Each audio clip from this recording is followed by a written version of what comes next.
Hi, I'm Talicza. And I'm Rachael, and this is Transatlantic Crime, a true crime podcast that covers stories from each side of the pond. Every week, we will both cover a separate story with a running theme.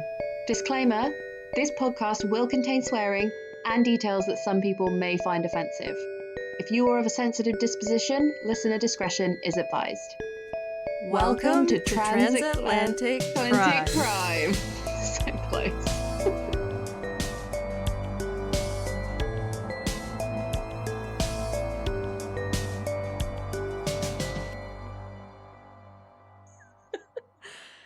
Talicza is a little tipsy I on this Sunday evening. I'm just thing is I just had some drinks with my mum. I was like, "Shall I bring more prosecco?" She was like, "No, I got a Magnum, which I think is 3 bottles." And then Yeah. Oh, like jeez. I think I've had about a half bottle and a half. I'm fine. How are you and what you been doing? Oh, guess what? So, What? well, we have to get straight into this because I don't have very much time today, but I want to eventually talk about the Tinder, what's it called? The Netflix Tinder show. Swindler. Yeah, we will talk about that. We don't have time to talk about that now, so we're Yeah, going to talk did you about watch it next it? time. Yeah, I did. Would you have given him the money? Let's talk about it. Maybe we'll talk about That's it in a yes! Patreon episode. Anyways, I've had enough. Right, okay. I have a little bit of a fun thing that happened to me this weekend. So Yeah? I have some friends visiting from London, and we went on a hike yesterday, and we just like caught up and everything, and they brought me some treats. Some Peppa Pigs. Oh, yes, you love those. I love those. Oh. I was so happy. They've branched out so far. It's like you can get like a Peppa Pig cake.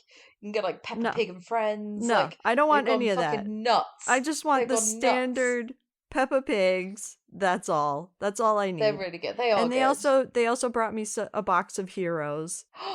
They're great. Cadbury's Heroes. Yeah. I don't know what it is, but chocolate in America has this, like, you know when you've been sick and then the aftertaste in your mouth? Ew. It kind of tastes a bit like that. I think you are talking about Hershey's, which, yes, I totally get that. And I've heard that from other British people. But yeah, there's other good chocolate. It's not just, you're just talking about Hershey's, which is like the most known popular thing. Well, next time I'm out, you can change my mind. Let's just say that. All right. Let's just put it that way. Yeah. Right. So this week, the people have spoken, Rachel. The people have spoken. They want some Australian crimes. Yay! And so I'm fucking hoping you didn't do the same one as me. Oh yeah, this is gonna be a total surprise if you did what I did. Like I kind of wanted to text you and say, please don't say you've done the same one as me. But then I was like, if I text her, then it'll ruin the surprise because it's like, yes. Anyway, I'm first this week. Well, so, Talicza, I would be very shocked if we did the same exact story. You know, I had faith in you because you always go for weird stuff or stuff that we haven't heard of. So like, I had faith that you wouldn't do this. Okay. But I've had 2 people message me saying, are you going to cover this? Oh my gosh, I'm a little bit nervous.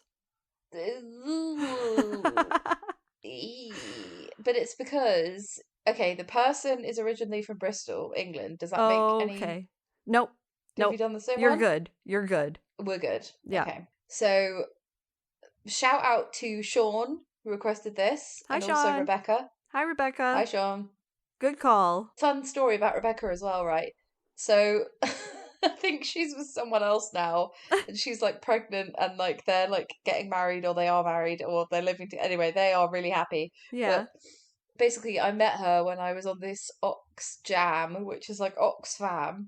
Yeah. They did like a music festival to raise money. Oh, I remember that. Ox Jam. You have to explain what Oxfam is, because we don't have that in the States. Don't you? No. Oh, so I believe they're just a charity that do things for people in Africa that need medical help. Okay. Basically, like, yeah. In a nutshell, I think that's what it is. I think they do a lot of stuff.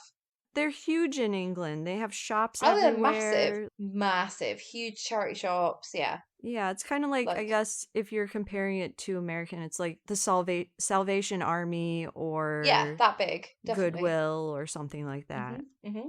Although Goodwill is for profit now, so What? go That's not somewhere cool. else. Yeah. No. Yeah. So anyway, Oxfam do great work, Right. and I did volunteering for them to do marketing on their festival thing that they put on, just because I needed it, and that's how I met Rebecca. Mm-hmm. And I was really drunk, and I'd been doing poppers, and I because everyone else had money, so they were doing coke, and Yeah. then me and my friend Ria were doing poppers. The poor man's Coke. And they were like, "Can we have some poppers?" And we were like, "Oh, you'll come crawling back." Yeah. So like, they came to our room and they were like, "Oh yeah." Da, da. Then I was like, I said something along the lines of like, "Oh, you two are so cute together. It's so cute that you got together." And then she was like, "No one knows we're going out. Shut up." Like I'd Oh. like totally dobbed her in it, basically. Oh no. And I'd only just met her and she still likes me, so that's nice. Oh, hi So thanks, Rebecca. Rebecca, for forgiving me. And thanks for sticking with the podcast as well. We love you.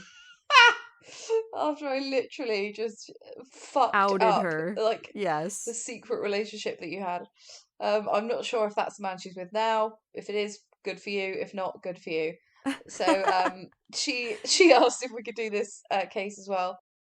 So there's a BBC podcast, Mhm. and the BBC do fantastic podcasts, obviously because of the money that they have. Yeah. For one, and obviously when you say things on the BBC, you can't just make them up, unlike Yes. other Correct. news outlets. Yeah. So yeah, it's called Fairy Meadow is the name of the podcast. Okay. So yeah, Shauna and Rebecca, you requested this, and we are giving you what you want. So here it is. This is a Yay. story of Cheryl Jean Grimmer. Ooh, okay. So I've never heard of this, but the crazy thing is, it's an Australian episode, and she comes from Knoll, which is like in Bristol. It's like Wow. 10 minutes from where I live. Oh my gosh. It's Such a crazy. connection. It must have been why they suggested it, but anyway, I haven't listened to the podcast, which has quite annoyed me because I don't like. I'm sure they are going to cover it much better than I do. It's Yeah. like a 10-parter. I've done a quick outline, but now I know what happens. I've spoiled myself. Okay. I'm sure the But podcast will still be good. yeah, definitely. And I'll have a lot more information and speak to the people involved, etc. Yeah. But okay, so this is the story of Cheryl Jean Grimmer. So she was born in 1966 in Knowle in Bristol. I've put in brackets, which is 10 minutes from my house. Her mum was called Carol. Her dad was called Vince. Okay. And they started a family when Carol was just 19 and Vince was 18 in Oh, 1968. But babies. that's what happened back then. Yeah. This is what my mum was like. She was like, if you wanted to be with someone, you had to marry them. If you wanted to You bang. couldn't. Yeah, if you wanted to bump uglies, Yeah. you had to get a ring on it. So that's Yep. what they did. So at 2 years old, she was the youngest of four, and she was also the only girl of the family. Mm. Her brothers were Ricky, who was 7, Stephen, who was 5, and Paul, who was 4. So that is close together. Yes. You've got a 7-year-old, a 5-year-old, a 4-year-old, and a 2-year-old. Wow. All before the age Shit. of 25. Uh-huh. Uh-huh. So, when Carol was 26 and Vince was 24, they decided to emigrate to Australia. Okay. So that was in the spring of 1968. Wow. So they had like And newborns and they were like, let's move to another country. Very similar to my parents, by the way. But, anyways. yeah, God. Yeah, I think people were braver back then, Yeah. maybe. There was a huge kind of drive, like, come to Australia Yeah. Right. and populate us. You know how America had that in the 20s or the 30s or Yes. whatever? Yeah. Australia had that in the 60s. They were like, fuck it, just come over. Mhm. So people did. And they emigrated to Australia and they stayed in a migrant workers hostel called the Fairy Meadow Migrant Hostel, which is why the podcast is called Fairy Meadow. Mm. And this was located in the coastal city of Wollongong in New South Wales. Australia really has really great Honestly, names. this is just like that Simpsons episode where he goes, "That's a funny," like it's a bullfrog, and he goes, Yeah. "That's a funny name for a frog. I'd have called him Cheers Wazzers." I love it. And that's all I can think of. Yeah, so it's in New South Wales. So it's the southeast corner of Australia, and it's about 1 hour and a 15-minute drive from the biggest city, which is Sydney. Okay. So if you go, south from Sydney, 1 hour, 15 minutes, that is Wollongong, where they moved to. So Vince joined the Australian Army, and he was working as a sapper, which I had to look up. So that's a soldier who does engineering duties. It Oh. sounds really exciting. So he does breaching fortifications, demolitions, and bridge building. Okay. So he basically blows shit up. Yeah. That's his job, which sounds really super fun. It sounds So very satisfying. yeah. So he was in the army. So on the 12th of January 1970, which is Australian summer, Mm-hmm. if you recall. Yep. So super hot. Carol and the children went to the beach because Vince was away on duty, and the weather started to get cold at about 1:30 p.m. So Carol decided that it was time for everybody to leave. And while she packed up all the family's things, the children went to the shower block to wash off all the sand off themselves. Mm-hmm. And then at about 1:40 p.m., the eldest child, Ricky, ran to his mum and told her that Cheryl wouldn't leave the shower block and come back with them.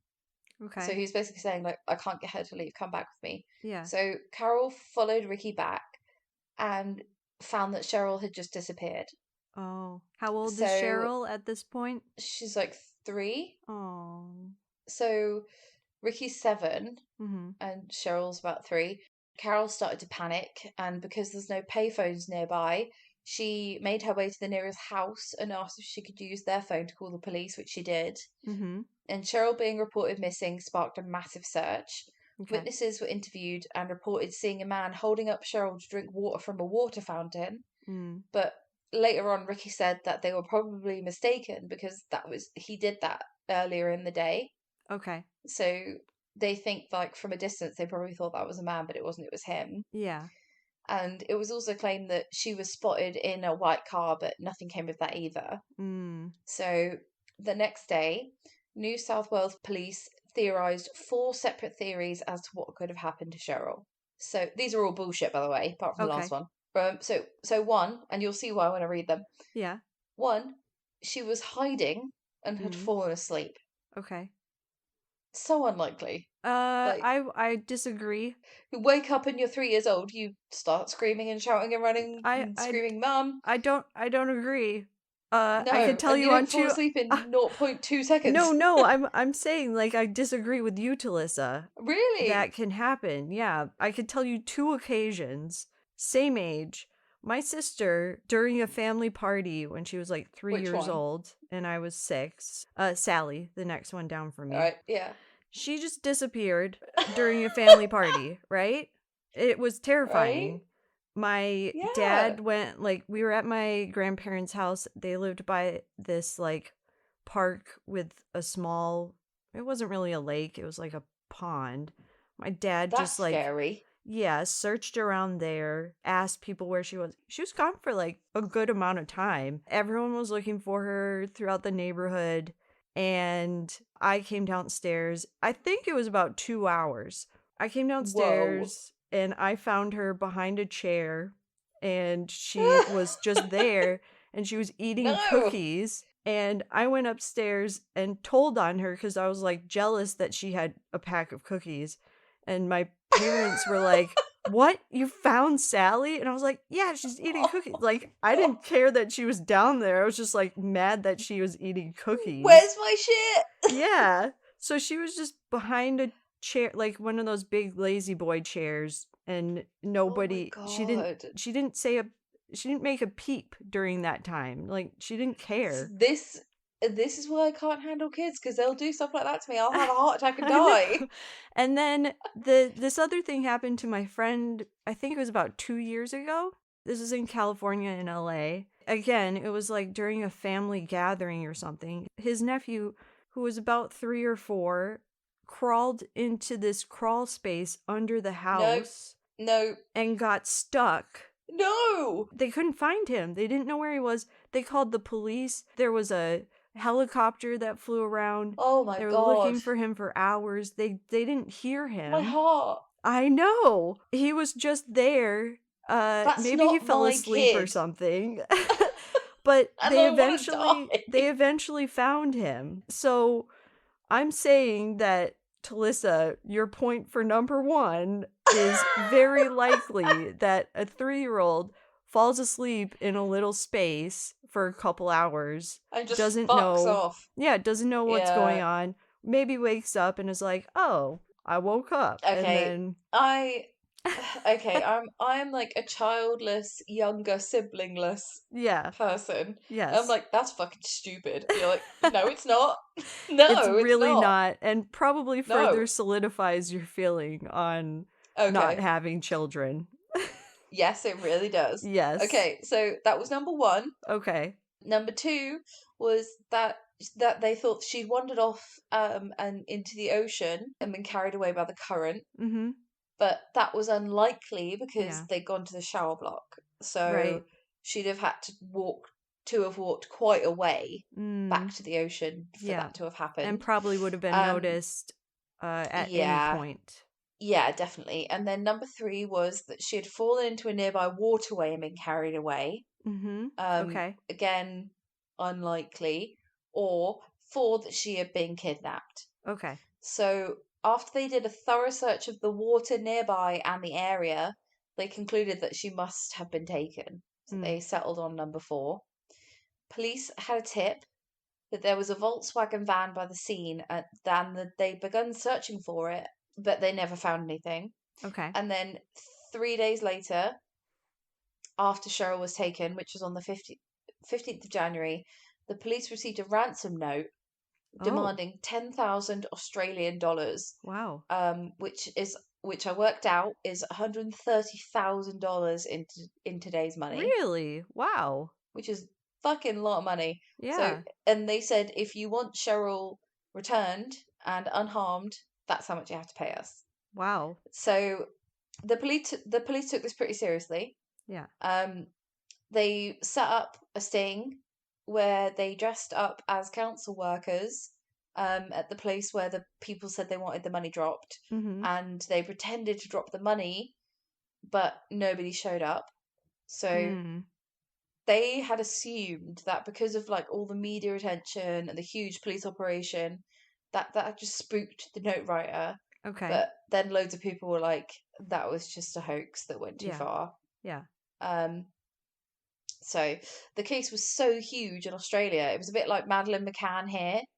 Yeah, it Um, also is kind of reminding me of John Benet Ramsey as well.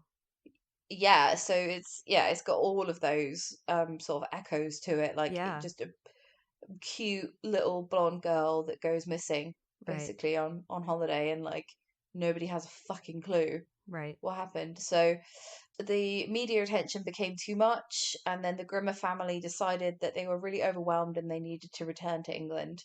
So they did that for the next 10 years. In the succeeding years, the police identified three main suspects, but no one could be positively tied to the case. Oh. Yeah, so they basically have nothing. But their best lead was a local teenager, and he came forward in 1971, a year and a half after the kidnapping, and he decided to confess. At the time, he was just 15/16 with how long the investigation took, Yeah. but he couldn't be named because he was a minor, and he said that he'd taken and killed Cheryl. He told police that he took her to a rural area to bury her. They took him to show them exactly where, but it now had houses built on it. What? I mean, that's not very long. Like, Yeah. houses built in 18 months? Right. That's unlucky. Yeah. Cheap houses. Um, they were springing up all over. Yeah. So, apparently. So, they took him to show them exactly where, but it now had houses. So the police interviewed the owner of the property, under which he said the body would now have been buried. But the owner of the property contradicted the suspect's description of what the area looked like before. Hmm. So the suspect basically said there was a cattle grid on it and it had a tubular gate, and the resident said absolutely impossible, that wasn't the case, that was not here. Yeah. So due to the inconsistencies, the police basically dropped the lead, and they Okay. said there was simply no material evidence to the confession, and it was just put down to a false confession. So the police made appeals, and they offered $5,000 reward, which is $65,000 in today's money, roughly, from the New South Wales government, but the case went cold. Okay. So again, it's like real echoes of Madeleine McCann. Yes. In the 2000s, North South Wales Police Minister Mike Gallagher made a statement, and he said there was every possibility that Cheryl was still. This is so vague, it's ridiculous. He goes, "There's every possibility she's still alive, as well as her attacker. There's also a chance she's dead, as well as the attacker." Just say nothing. There is a chance, but also obviously there's Yes. a chance. You don't need to say that. You don't need to say either of those things if they're you both don't. possibly true or false. There's a possibility there could be me that has 6 fingers in one universe. There's a possibility of me that could have 7. Shut up! Stop talking! Yeah. Although he did say one thing that was useful, which was that one of her defining characteristics was that she had an outy belly button. Okay. But then he also said this could have been corrected by surgery by now. Yeah, it could have, but you're not helping. Stop. My face right now is I know. very it's confused. just the monkey. It's just the white monkey with the outward arms. What do you want from me? After the appeal that was made, that fucking useless speech. Yeah. Come on, dude. For some reason, a woman came forward believing that she could be Cheryl because she was the right age and she had an outy belly button. But after a DNA test, they swabbed her cheek, and it was revealed that she wasn't her. That's that. What, did this woman have no memory of her childhood? Like, why did she think that maybe she was... I guess if you're stolen at 3, you might not have a memory of your childhood, but still, like, no. Do you remember did she have suspicion of her own parents or something? Or, like, why would you, you know? Yes, it's a good question. I would suggest listening to the podcast who have researched this way better than me. So, in 2011, a coroner declared Cheryl officially dead. Okay. Stating they believe she'd probably been killed shortly after she went missing. Yeah. They recommended that the police reopen the investigation. Carol, however, Cheryl's mum, believed that she was still alive and she wouldn't give up trying to find her. The police offered $100,000 Australian dollar reward for any information about her disappearance. Yeah, Wollongong detectives and the Homicide Squad's Unsolved Homicide team, they combined into a new task force called Strike Force Wessel. Not sure of the origins of that name, but that's what it was called. They got together like a huge task force. They were really trying to find her. But shortly after that, both of Cheryl's parents died and they never found out what happened. Oh, that's sad. I know. Super sad. Did they die like just naturally, or was it stress or something? Or in 2011, in the 60s they were 20, so they died old. I'm not doing the maths right now, but they died old. Let's just put it that way. So in 2016, all the evidence the police had was put into a computer for the first time. Ooh, a computer. So it's a little spreadsheet. So before that, though, it is all literally fucking paper notes. Just papers and boxes. Not good. That's how the fucking Yorkshire Ripper got away with everything. Right. It was all on bits of paper. Yeah. So, I mean, that's how I lose track of shit at work, is I write it on a bit of paper. So, let alone the police. Yeah. They put it all in a computer and they looked at everything that they had. And doing this showed them that they had a lot of leads that hadn't been pursued thoroughly enough. Of course. Surprise, surprise. Sounds like it. Yeah. So the best lead that they had was the 1971 confession that the teenager made. The teenager that we can't know the name of. Yeah. So they went back to the building that he said buried Cheryl under, and the original owner's son said that his dad was wrong, and there was a cattle grid where the boy said that there was one. Yeah. And they also found 3 witnesses saying that they'd seen the teenage boy loitering around that shower block that Cheryl disappeared from. So that kind of pisses me off that the police just went to that house. The guy who owned the house was like, nope, none of that was here. And then they just left it. If they had Yeah. pursued it and talked, they would have found witnesses there and then. I mean, I don't know who you have to talk to, like some kind of fucking town planner or Well, yeah, more than one person look at a map. least. Yeah. Knock next door. Right. Knock I guess next they were door. I guess they were just overwhelmed when they were like, Sure. fuck it, that's a no, bye. Yeah. Like, we've got a million Good other enough for things that we me. need to, Yeah. look at. But, yeah, apparently the son was like, yeah, there was a cattle grid here. And witnesses said that they saw that boy loitering around the shower block. Mm-hmm. So they appealed for the man who reported the boy loitering, who would now be in his 60s. Okay. They also turned their attention to the Mount Penang Training School for Boys, which was a reformatory school, Okay. which is like For the bad kids. juvenile prison kind of Right. situation, which it was believed the suspect attended in the early 70s. Mm-hmm. And it's kind of, again, it reminds me of Madeleine McCann in that they drip feed information, like very carefully leak information to the press so that they can know if someone's fake confessing. Right. So they hinted to the press that they had been told by someone in the school that people there had information and that they may now talk, whereas they wouldn't have before. Okay. So you know how in cold cases they're like, loyalties may have changed, Yes. or People you may aren't not like scared that. anymore. Yeah, like that person might have died, or you Yeah. might not be going out with them anymore. So you're like, fuck it, I don't care. I'll talk to the police. Right. So yeah, they were like, there's somebody at that school that might know something. Yeah. So on March the 23rd, 2017, a man was arrested in Melbourne, Oh. which is south of Sydney. Yeah. He was charged at Wollongong Police Station with Cheryl's abduction and murder. Wow. They said because of the development in the residential area, it was extremely unlikely that Cheryl's body would be found 47 years later. Yeah. So what that makes me think is it might have been one of those situations where he saw people were like laying concrete and foundations. Yes. Or whatever. Right. And The he thought, houses fuck, were this is like being built. Yeah. So it's Right. like your chance. So in April 2017, police were trying to trace a family who gave an important statement on the day of the kidnapping. They had moved to Papua New Guinea and then back to their native Nottinghamshire. Oh. That is an exotic family. Wow. Can you imagine? Yeah. Yeah, so they moved back to their native Nottinghamshire, England. They were eventually located by Interpol. Oh, wow.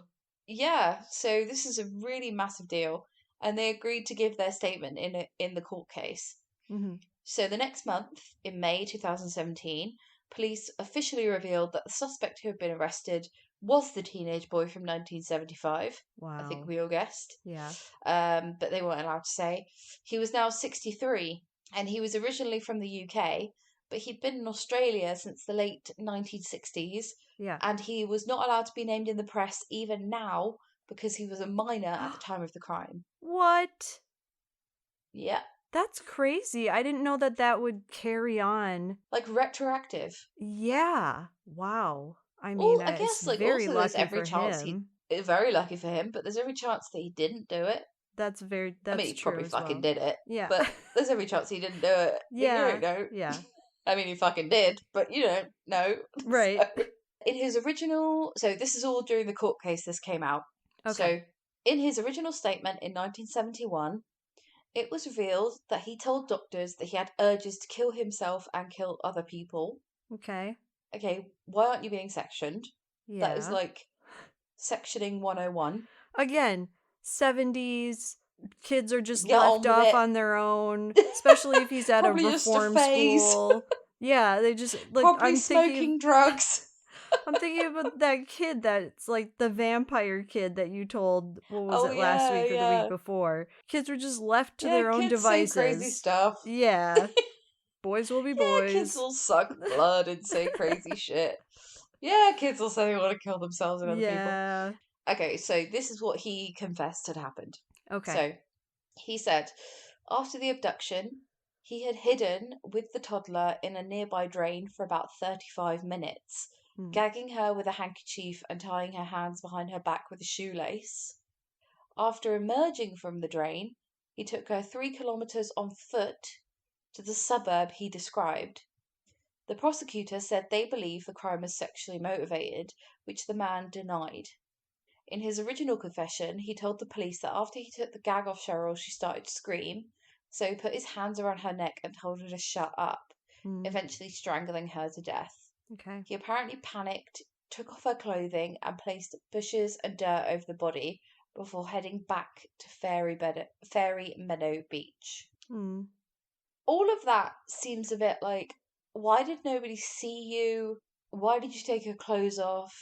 A lot of questions. Yes. Yeah. I know he's like mentally unstable, but like a lot of that. There's a lot of You just get more questions from that, really. Yes, exactly. When it says that she starts screaming, so he puts his hands around her neck to shut her up. That's believable. Yeah. But taking off her clothing, there's no need to do that. No.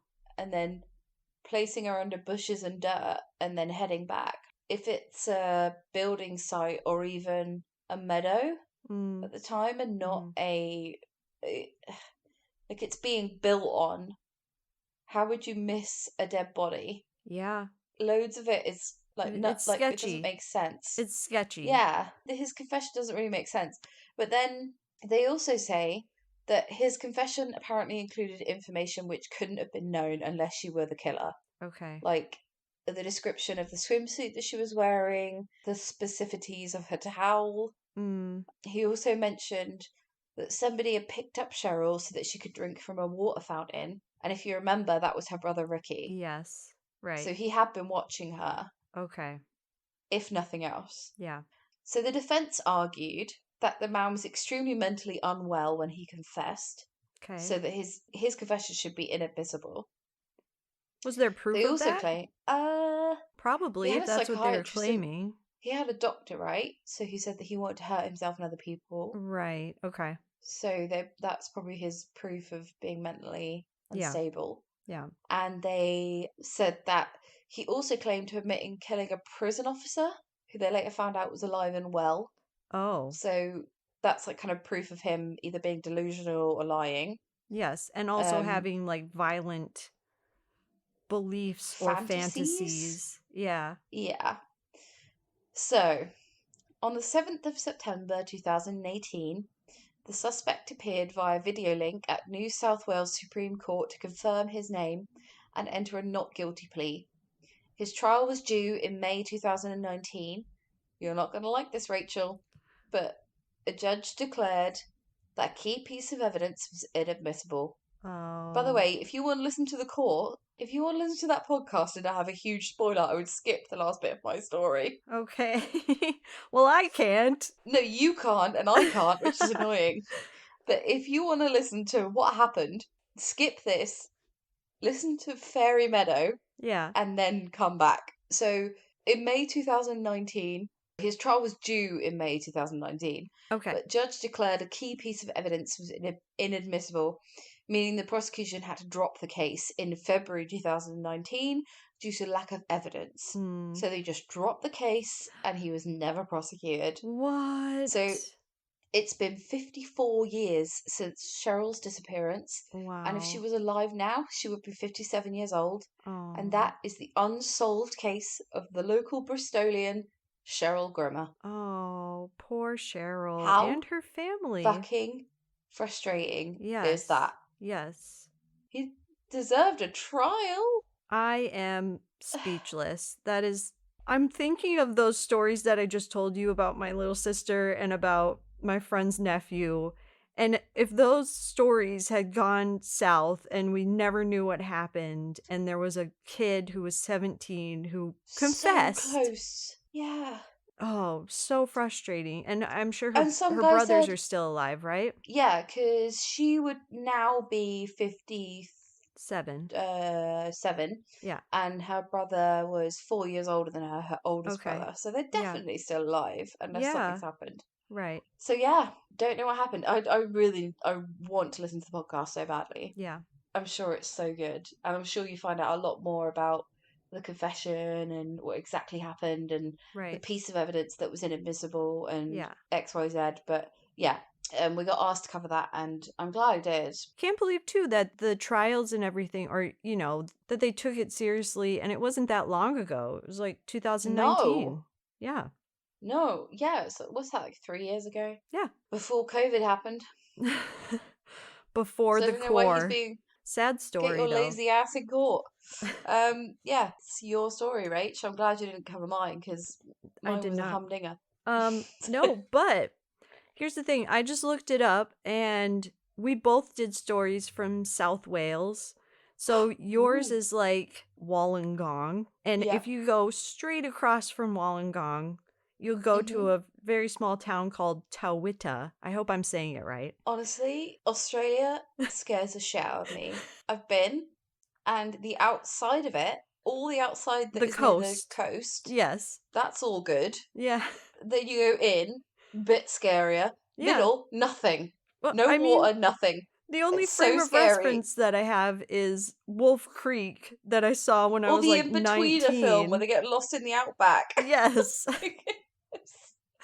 It's So petrifying. I'm sure there's so much more to it. There is so much more to it. I mean, the It's the Aborigines and biggest and country. the It's so big. settlements and everything, and but yeah, I also have family in Australia. I have That's cousins and cool. aunts and uncles, and one of my cousins, I don't think that they listen to the podcast, but my cousin has a dog that looks very similar to my dog, and we always Oh, he's a joke good that boy. they are long lost cousins.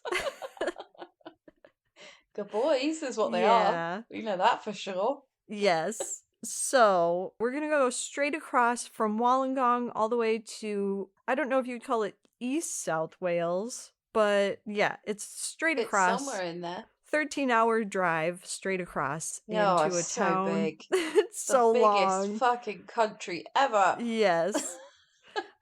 There's a spider on the wall. It's all spindly.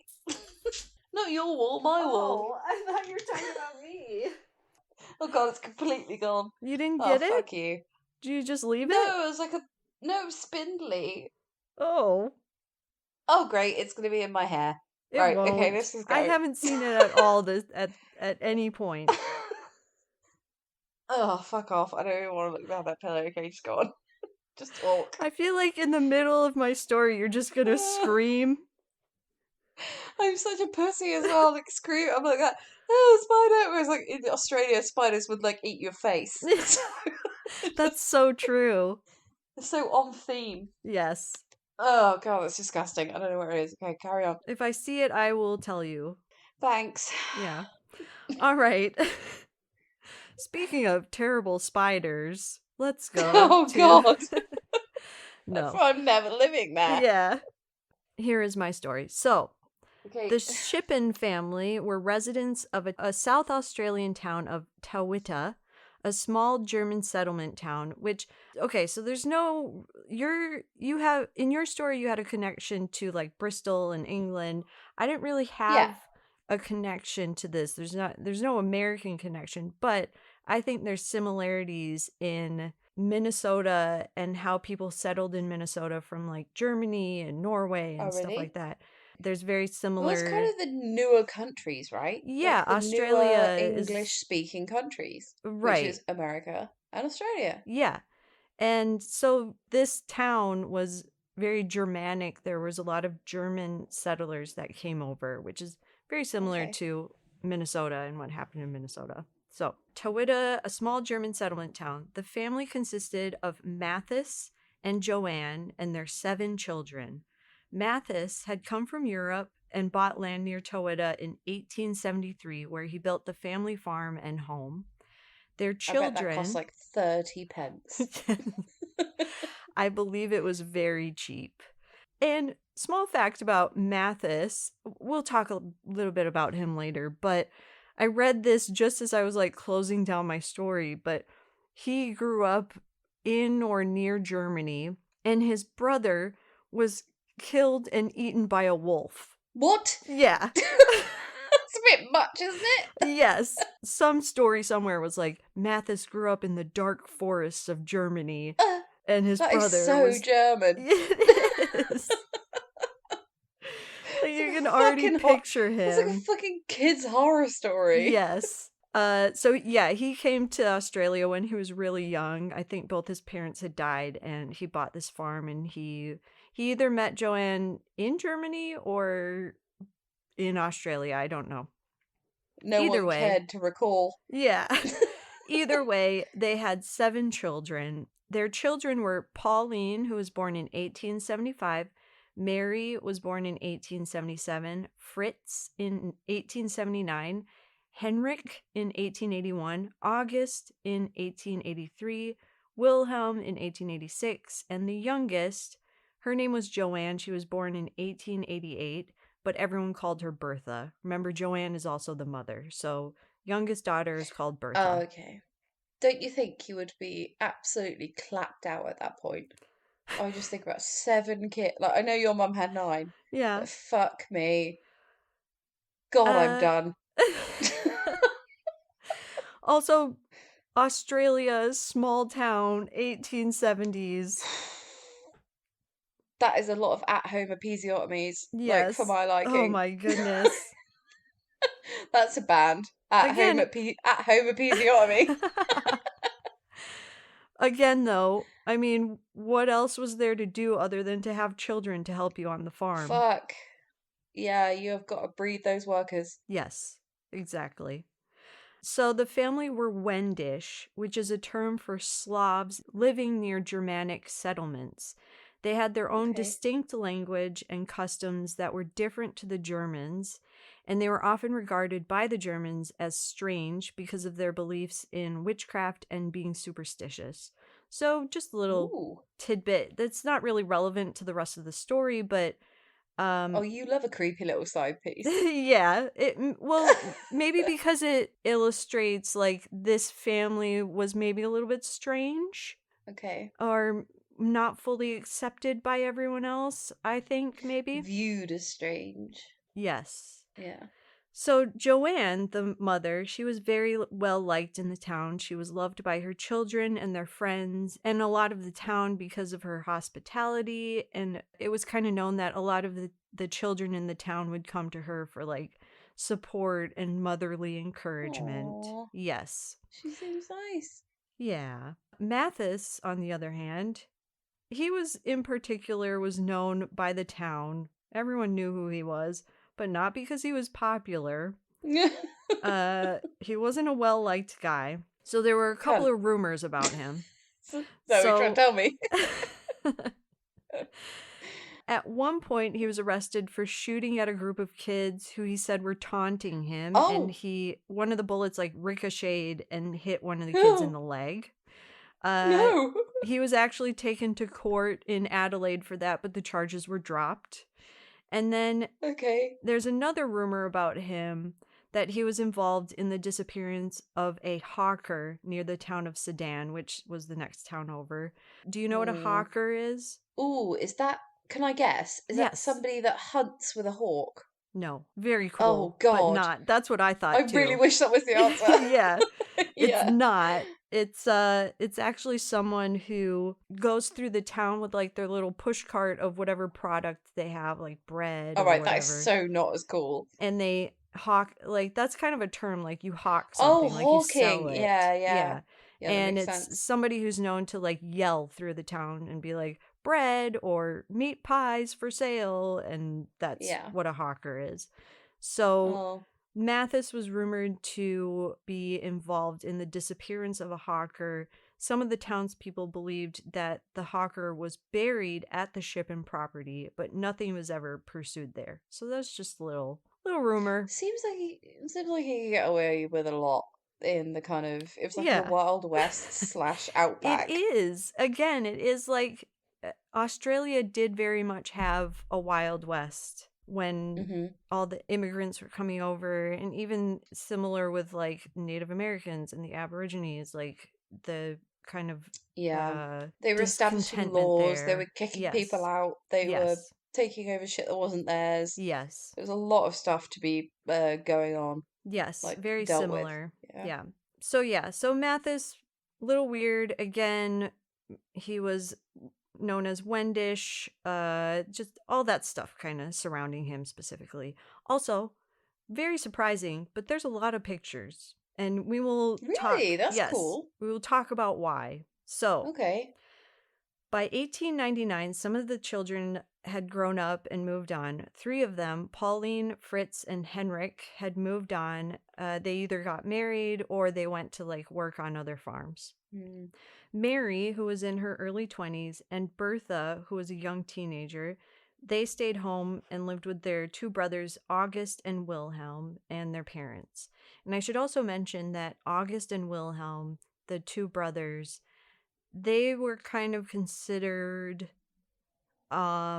maybe mentally challenged, or Right. although in those days It's I hard feel to like say it is very without hard a to say. doctor's kind of interference. But I Yeah, think at-home births are they could be prone traumatic. to problems. Like Yes. my dad had a brother called Tommy, and he had an at-home birth, Oh. and it was like rumored that he was stuck in the birth canal for too Oh, long wow. and like starved of oxygen. And Yeah. so they always thought that he, like in those days, it was just like, in quotations, a bit slow. Yes. Like, Yes. but basically, he'd been starved of oxygen as a Mm. child because it was an at-home birth and he Yeah. hadn't been gotten out quick enough, which if Right. he was at hospital, that would never have happened. But Right. obviously, back in those days, it was all like fucking luck of the draw. Yeah, exactly. And that's exactly, I guess, the term that people, you might relate to those two brothers, is that they were a little bit slow. And who knows, it could have been because of an at-home birth, or it could have been an accident on the farm. It could have been anything. Education, Yeah, luck of the draw, you don't anything. know. Yeah. Yeah. And who knows if they were actually slow. They could have been amazingly smart in other areas, Yeah. In those days it was like, you work on the farm, you're smart in that way, nothing else matters. So, Yeah. yeah. Mary and Bertha were very close, and they actually got a job together in the next town at the Yalumba Fruit Canning Company. Mary, Mm. the older one, was quiet, and workers commented on how she seemed motherly to her younger sister Bertha, who was more outgoing and strong willed. So, a couple of years, they're working at this canning factory. Now it's 1901. Mary is 24, Bertha is almost 14.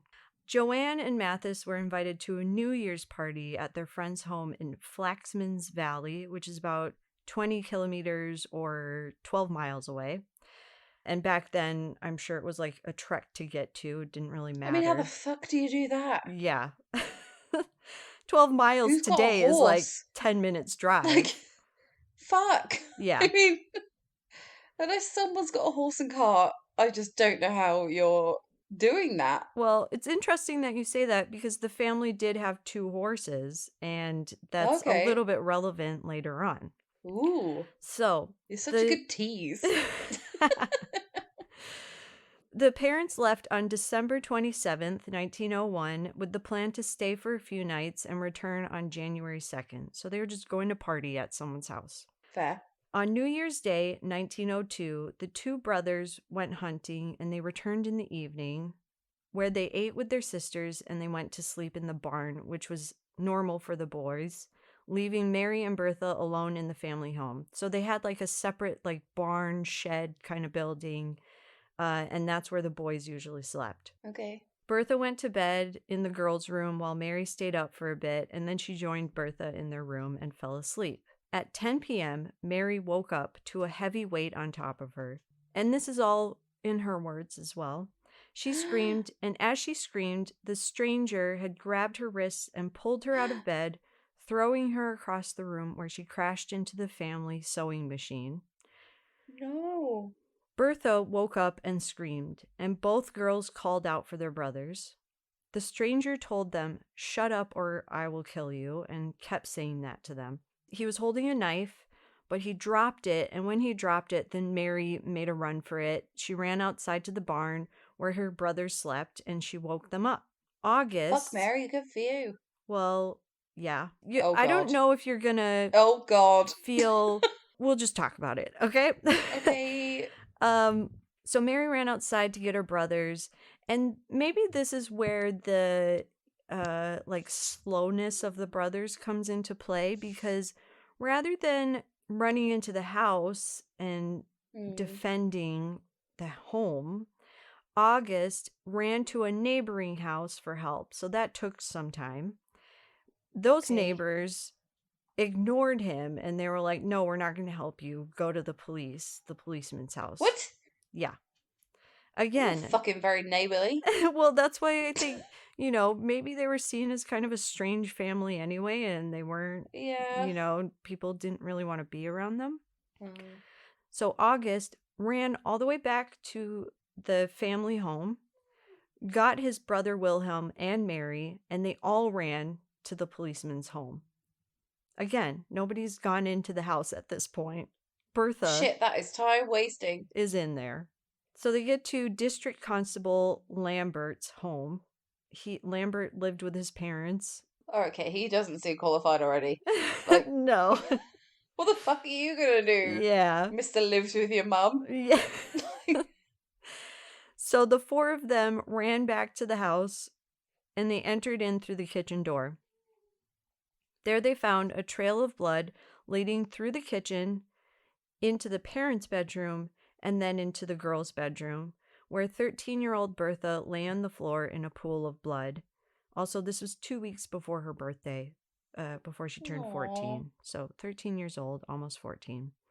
Obviously, she was dead. Her throat had been slashed, and she had been stabbed multiple times.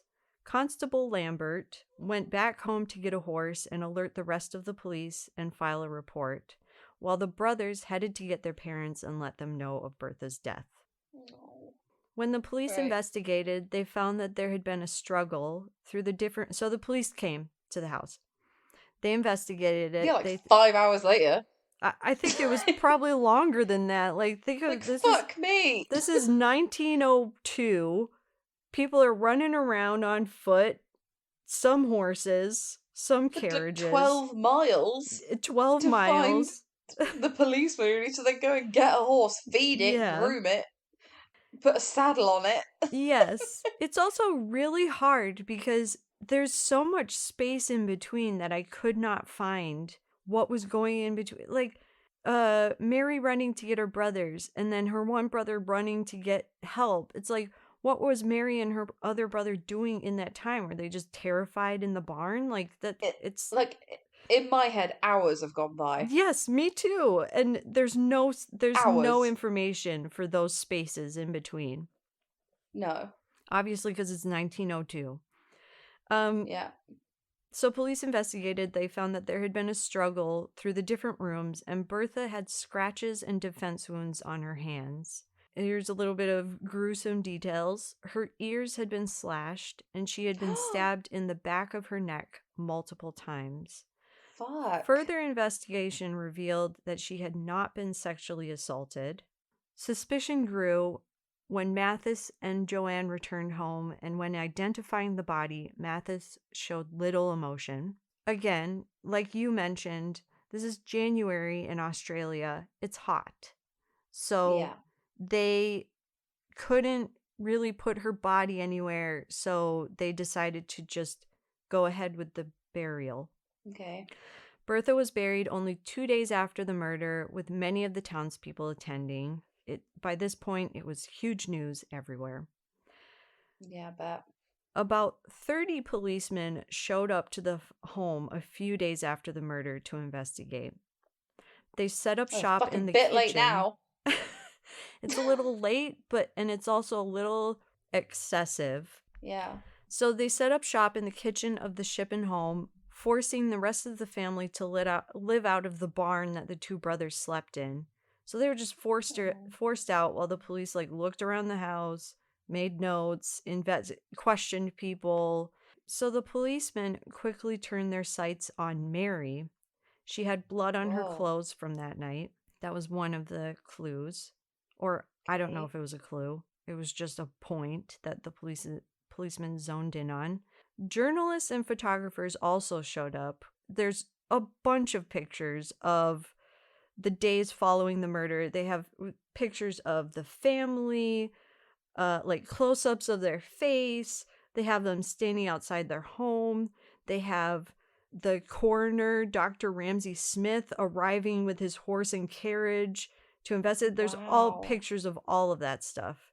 I guess it must have Because been the biggest news that happened in that place it ever. was the biggest news that had happened in South Australia at that time, Yeah. which is horrible. There's so many points of this where I think of like Mary and just everyone involved, the family, and how And the badly townspeople things would be turned for shitting them. themselves that someone's just going to turn up at your house and murder you in the night. Yes.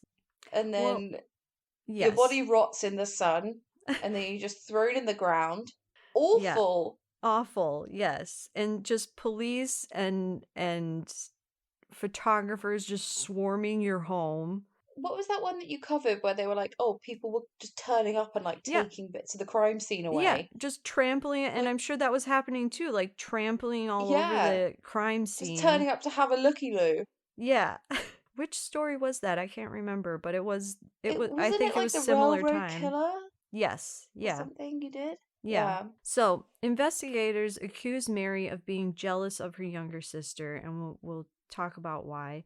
But also, the other thing that there's quite a few pictures of is how many men turned up to question Mary. How many men were surrounding Mary and accusing Wow. her? Mary was rumored to have a relationship with one of the workers at the canning company. The 30-odd policemen questioned her aggressively in the Shipman home. They brought a doctor as a witness who assisted in the identification of blood on both of the girls' clothes. Solicitors were also brought in for the Shippens as well as the police because at this point they were now against each other. And then they also brought in a jury of 8 men. And this was all sort of in and around the home, the Shippen home, that this was happening. They're bringing it 30 policemen to investigate, 8 jurymen to like be a part of this inquisition of Mary and her father and the rest of their family. So they've already decided it's basically her. Yes. Yeah. They've already decided that it's someone within the Shippen home. Okay. So they all went to the barn house where the inquest was held, and there are pictures of this. There's a picture, and it really frustrates me.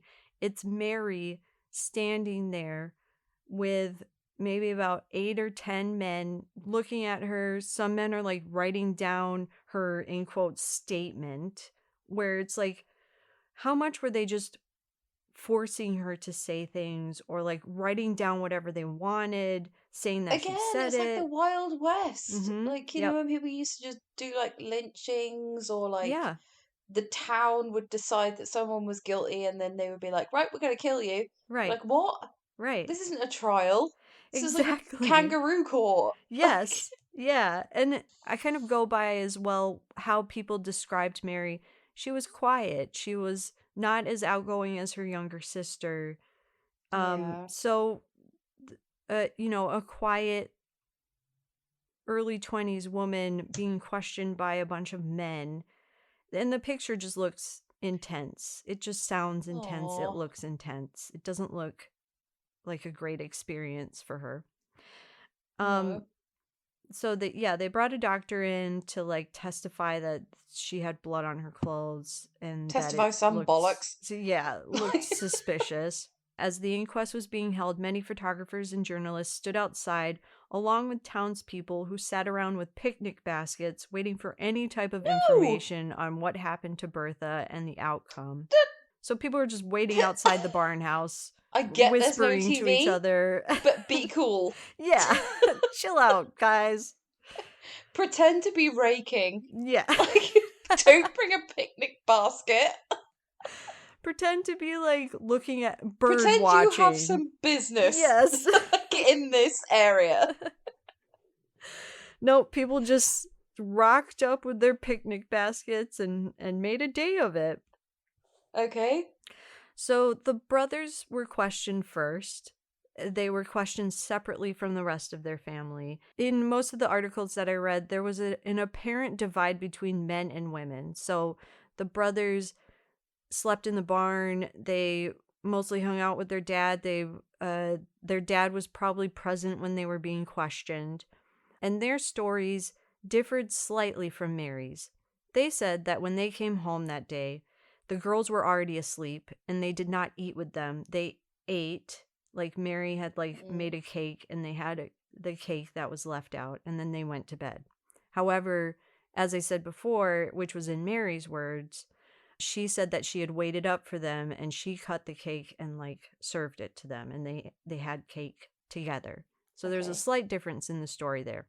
Again, maybe the brothers were slow, maybe they didn't really remember, maybe they were thinking of another night. Witness statements as well are just the worst. Yeah. It's scientifically proven they are the worst. Like, human memory is not good, Right. And especially also, after a traumatic event. and that's exactly what I was going to say. When trauma is involved, especially, and it's your little sister, your youngest sister, the baby of the You're like, family, you I are can't remember if we already. ate and then did this or did this and then Right. ate. I don't fucking know. My sister's Yeah. dead. Right. Yeah, Like you it really fucks your memory up. yeah, you're already in a panic, stressful state. So who knows if we could trust the brothers and how it contradicted with Mary. So the doctor was next called, saying that Mary had scratches on her legs and arms and bruising on her knees and upper thighs. Again, she woke up with a weight on top of her, and then she was thrown across the room and crashed into the sewing machine. So it could have been from that. It could have Yeah. been from running. She might have tripped running. Who knows? Bits of her nightgown were also ripped and were found near where Bertha lay. So there was that. Okay. They brought in a tracker, and his name was Tommy King. And because of the times, I would guess that he was Aborigine because they brought him in and they said he was one of the best trackers. And he said that he could not find any traces of a stranger Oh, around interesting. the home. He only found footprints of family members, including their dad, Okay. their mom, everyone. And that Oh. those footprints were a few days old. So the story kind of checks out that the parents left and the Mm. tracker kind of agreed with that. But the police, and I think the articles are kind of alluding that Tommy King, because he was an Aborigine, they didn't exactly trust what he was saying. So they didn't really take it too seriously. And at some points they were like, oh, you're lying or you're wrong. So there was that little point. Mm. But it also did lay a little bit of suspicion that there was no stranger tracks around. It's just so annoying because, like, at that time, it's like the whole Jack the Ripper Mm, and those kind of crimes where, like, you don't have any DNA, you yeah. don't have any CCTV, all you have is fingerprints, fucking bloodhounds, blood Footprints. stains, Yeah, footprints. It's just such basic detective work it that really it's is. But I mean, super frustrating. trackers were very smart. Like they could Yeah, like I tell what had I happened. believe, Yeah, yeah, I mean, like, if that's your fucking job, right. If you grew like, up that why, way. what reason does he have to lie? Right, exactly. All right. Then Mary was brought in again. She was alone and she was questioned for 4 hours by about 20 men. And that's what the picture is, just them questioning her, super intense. She was said to have not shown much emotion and she answered each question without wavering. Again, trauma. Also, she was quiet. She was sounded like an honest person. So why would she waver from any question? This is such a mystery. Yes. I'm I'm flummoxed, Rachel. The men zeroed in on her rumored relationship, saying that Bertha knew of Mary and another man. His name was Gustav Nischke, and he was also an older man. Obviously, this was considered scandalous, and Mary was seen in a very bad light. The news of this just spread everywhere, and it went all over South Australia, and Mary was seen as a very scandalous woman. It just kind of Again, ruined not her much life. going on. Yeah, This is the Again, Kardashians of the day. sort Like of, but they. it sounds like men gossiping to each other, Oh yeah, it's a big accusing a dollop of woman, misogyny all over it. Like, totally, and she has no control over any of this. No also, who control cares at what all. dick she was sucking? Doesn't mean she murdered someone. Exactly. So the investigators brought in her boyfriend, in quotes, Mr. Lover. Nishki, lover. He claimed to have sex with Mary on several occasions, and Bertha was in the house at the same time. He said, whenever the parents left, that he would come over and him and Yeah, Mary but would she's like hook up. 24 or something, isn't she? Yeah, She's not like exactly. not a child. No. So they also thought like maybe it was him. He was around. He might have been around. He might have Mhm. snuck in, Yeah. or Mary might have let him in. However, he had an alibi for that night. His employer, Rudolf Schwanenfeld, I think that's how you say it. He was brought in as a witness, and there's a picture as well of like three men just sitting waiting to be brought in as witnesses. They were bringing in Mm, everyone. yeah. He said that Gustav Nischke was in Adelaide the night of the murder, and he was also there in the days following because he was celebrating New Year's with them. Side note, Nischke was also engaged to his employer's daughter, Mr. Oh, Schwanfeld. you know, Yeah. naughty Nishki. Yes. So he doesn't sound like a very great guy anyway, and it sounds like maybe No. his employer, Rudolph, could have been lying for him because he was engaged to his daughter. Yep. Yeah. That. Yep. Story checks out. All kinds of scandal, all kinds of twists and Yeah, turns. this goes right to the top. So the inquest was taken to trial at Adelaide Court. They accused Mary of the murder of her sister because they said she was Oh, jealous of her sister, and so she stabbed her. That was it. That was all that they took okay. to court. No man was accused of anything, just Mary. Mary Okay. was sent to Adelaide Prison for 3 months to await her trial. Again, shitty for Mary. The trial took place before Chief Justice Sir Samuel Way in March 1980, or not 1982, 1902. 80 years later. God, that took ages. Yeah. That trial took fucking forever. Mary was represented by Sir Hosea Simon, KC, and was reported on. So the whole thing was reported on extensively in the newspapers. Crowds of people came to watch the trial, full of details of sex, rumors of abortions, and in those Oh, 3 months between the investigation and the actual trial, Bertha's body had been exhumed several times. And here's a little gruesome detail: her head was severed for closer inspection during one of those exhumations. just take the whole thing out. You don't need to cut the head off.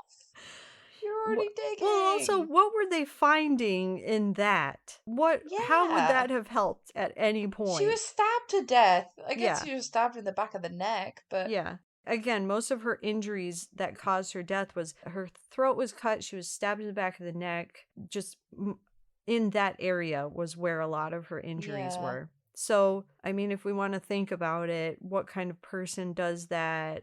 You'd have to, if you're doing Mm. it from behind, like was she asleep? She had defense wounds on her hands. Yeah, but she's laying on her front. Yeah.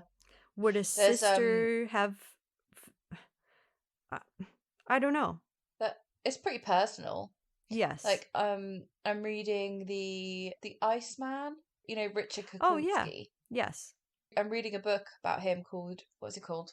It's right here on my nightstand. It's called The Iceman. And that is exactly what it's called. Okay. Um and it's saying that he had a method of killing where he would stab people right in the back of their neck, Oh, like with yeah. a big knife, Yeah. because it would just cut right into your brain and kill you Yeah. straight away, and Yikes. not much blood would come out, Oh, wow. but it would, because there's Ugh. no massive veins or anything, That just but made me feel it would sick. it's really gross. I'm Yeah. sorry, there's so much gross stuff in that book. I really wouldn't recommend it if you're feeling like a bit gippy. Okay. But it was saying that he stabbed people in the back of the neck with just one stab, Yeah. and that would just kill you immediately. Mm-hmm. It would like disable you. Mm. It's actually quite an effective way of Sure. killing someone. So I don't back know of if the that neck. is, yeah, I don't know if that's similar to this. I guess if you are thinking about this is farmland, so maybe that is a way to kill an animal quickly, but Yeah. also it's a little bit personal Uh-huh. and it's multiple. So it's not like they were successful the first time. Yeah, and she had defense wounds, right? Yes. So Yeah. maybe they were trying to get the back of the neck, but they couldn't get there immediately, or it just sounds messy. Yes, it does. In trial, a lot of the evidence could not prove one way or another. There wasn't much. Well, There no, was it sounds like a fucking right shit show. yeah, bunch of guys accusing a woman and they're wrong, so they're not going well, I think they're wrong, and so they're not going to get anywhere. Does she deny it? Does she say I'm Yeah, of innocent? course. One of the articles said all she wanted to do was tell her mom that she had not done this. Like she Oh, pled to her mom, and her mom that's and the rest horrible. of her family like supported her. I don't know about Mathis, like he sounds like kind of a dick, but Yeah. her mom loved them, her brothers supported Oh, her. Okay, so on March 4th, 1902, Mary was acquitted due to circumstantial evidence. good. Yes. But obviously, because of the press and the photographs, the rest of South Australia knew of the Shippen Oh, bitch, gotta family. move. And Mary found She's it got a very whole ass. hard. Yeah, she found it very Yeah. hard to live after that in the days and months following her acquittal. So, again, it doesn't even matter that she was acquitted. People had their Oh, yeah. opinions of her.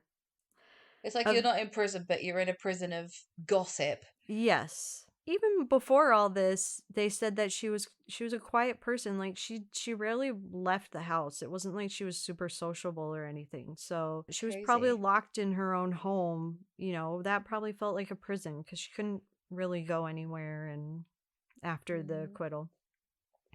Eventually, she and her family moved to another town called Light Pass, which I looked it up. It's not even that far from their original town, but back then, Okay, it's like the next town over, I that's good guess. enough. Yeah, good enough. Suspicion surrounded Mathis and Gustav Nischke, but they were never brought to trial or nothing was ever pursued there. The case was never solved, and it's considered a cold case to this day. Gustav Nischke, he moved due to his being recognized everywhere, and he changed his name to Gus Nichols. He married and had 6 children, and he died in 1954. So he did all right. He did all right, yeah. Mary eventually died of tuberculosis on July 4th, 1919, which was only 17 years Oh. after the trial and murder. Her father, Mathis, had died a few years earlier. Sometime after the trial, so I'm going to leave you with this. Sometime Mm-hmm. after the trial, it was revealed that Mary had stated that it was her father that was there on the night. However, No. she was not allowed to state that in her trial. They omitted it. If you There could see was, my face, yeah, yes. aghast. There was some possible witnesses saying that they saw Mathis riding a horse through the town that night as well, where someone possibly found a set of bloody clothes nearby the trail that he may have ridden. So The creepy. the police also stated that so the family had 2 horses. One of them was very sweaty that night or that day, and the other one wasn't. Can relate. Yeah. So they're just saying, like, why would one horse be really sweaty unless it had run from one town to the next? Again, who knows what happened because, like, how long would it take for Mathis? He would have been missed if he had gone back to his home, done this. It's just all up in the air. But, anyways, I that's the kind of, story of the Shippen family. that's annoying, and I kind of feel like I forgot about Mathis, but he's got a form for being mental. Yep, he sounds like a strange He, guy. His picture, he does not look like a nice person. You know, you know how in the 1870s, like, and actually, Mary, she actually looks beautiful. She looks like oh, Kate Blanchett, I think, like a wow, young good Kate for her. Blanchett. Yeah, but again, like being beautiful back in those days probably didn't help you. It made you seem more suspicious. It made you Like, seem easy to get a husband, I guess, that yeah, could or then beat the shit out of you and impregnate you like 45 times. Or like you looked at a man a certain way. Scrub It's the like, skid marks out of his underwear. Like, what a great life. if you were beautiful and desired by a bunch of men and you looked at a man a certain way, they would accuse you of being a slut because you looked Yeah, you at them a certain murdering way. whore. Exactly. Yeah. So I was going to say about Mathis, like, you know how in the 1870s, a lot of pictures are just them looking straight forward because you had to stay still while they took the picture. Mathis looks like he's like yelling at someone in the middle of That's his picture. horrible. Yeah. I don't want to look at that. I feel like Not that's going to yelling. haunt my dreams. Maybe not yelling, but like he's like saying something snarky. And it's like, No. it just looks like he kind of moved during his Creepy. picture to say something. Creepy old ghost man that Yeah. murdered his daughter, clearly picture that's going to haunt me forever. I'm not looking that up. Yeah. There's a few books about this, and Australia made a TV movie called The Shippan Mystery in 1984. If you're in Australia and you want to try and look for that and watch it. Yeah, another point that I forgot to make was that Bertha was Mathis's favorite child. Who knows? Favorite. Yeah, favorite in quotes. Like I don't want to sound like, I'm tarring everybody with the same brush, but I feel like there's a lot of people who would fuck their daughters and then kill them so they didn't tell anyone. Yeah. Like back in the day. Yeah. Like it wasn't a big deal to fuck your favorite daughter and then be like, yeah.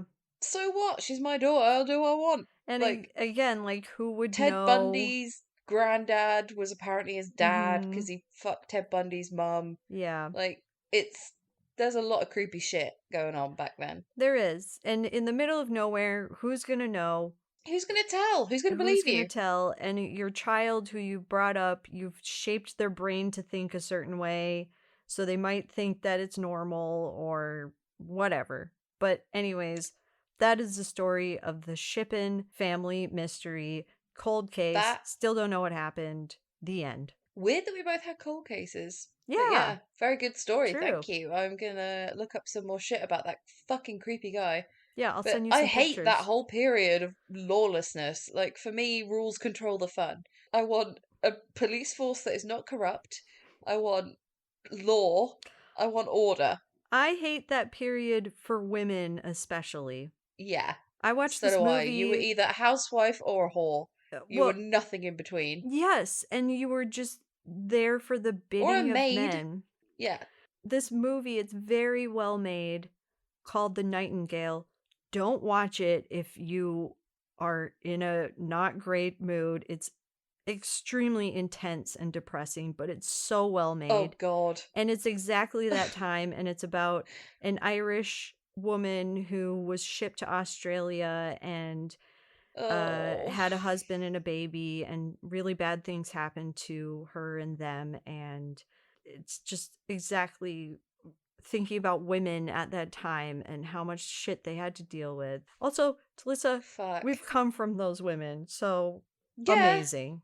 My nan had fucking 12 kids and like I had to fucking live in a tent because her alcoholic husband like beat her and got her kids taken away and then had to start again and live with gypsies. Like, it's a whole thing. Yeah. It's not cool. No. And then it's trauma was hilarious. all around. But I'm just saying, like, how strong she had the were good they? Spirit. Yeah. Like, she had the good spirit to laugh. Yeah. And keep living. Yeah. And just keep what is it? What's the end of The Sopranos? Don't stop believing. I think that's a good place to end on. Don't stop believing. Keep living. Yeah. We're like Oprah.